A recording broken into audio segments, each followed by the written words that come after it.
طالبانو ورونو دلته معتزله له دین استدلال کوي چې الله بیخي لیدل کېږي نه دلته نه آخرت کې.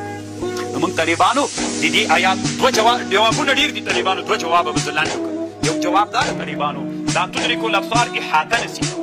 اوس طالبانو ورونو چې دلته دیوال ته نږدې ودرېږي دا ټول محراب لیدل کوی سي که یې نسي کوی. ګانو داسې چې کتاب ته وګوري وینم یې که نه خو طالبانو ټول باندې احاطه نسي کېدلی.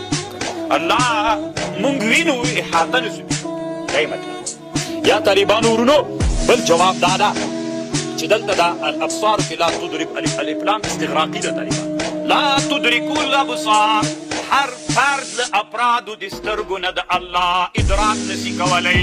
صحیح د استغراق به در سره ومنو خو استغراق په ټولو حالاتو کې نه منو.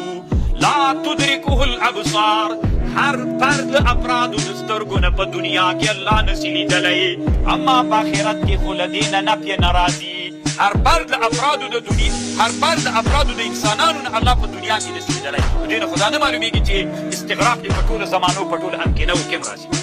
دې باندې بیا روح المعاني بحث کړی او یا بل جواب دا کړی طالبانو په دغه اصطلاحاتو دغه سترګې نسي لیدلی. الله چې بیا په آخرت کې لیدل کېږي هلته به انسان ډېر مترقي سوی وي ډېر مزل به یې کړی لکه څه انسانان چې وایي یوه بله حاسه به الله ورته پیدا کړي ادراک ورته دې حاصل کړي. داسې انسانان مو لیدلي طالبانو ورونو چې وایي څوک کوي په سترګو نه بغیر لیدل کوي.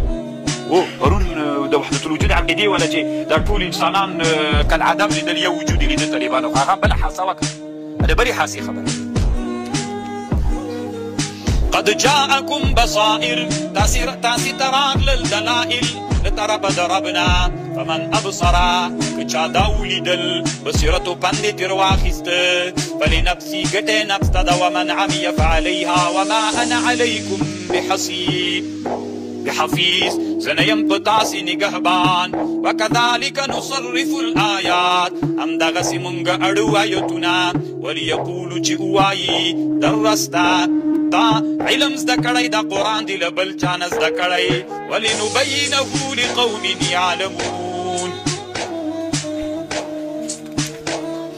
اتبع تابعداریو کما اوحی الیک من ربک لا اله الا هو واعرض عن المشركين ولو شاء الله الله وكسي ما اشركوا وما جعلناك عليهم حفيظا وما انت عليهم بوكيل ولا تصبوا الذين كنزامك ويغ كسانو يدعون عبادتك والكيجي يدعون ترابلي بغير دلانا يعني دي كافران خدانو تكنزامك ويولي فيصب الله دوي بكنزاوكي الله تا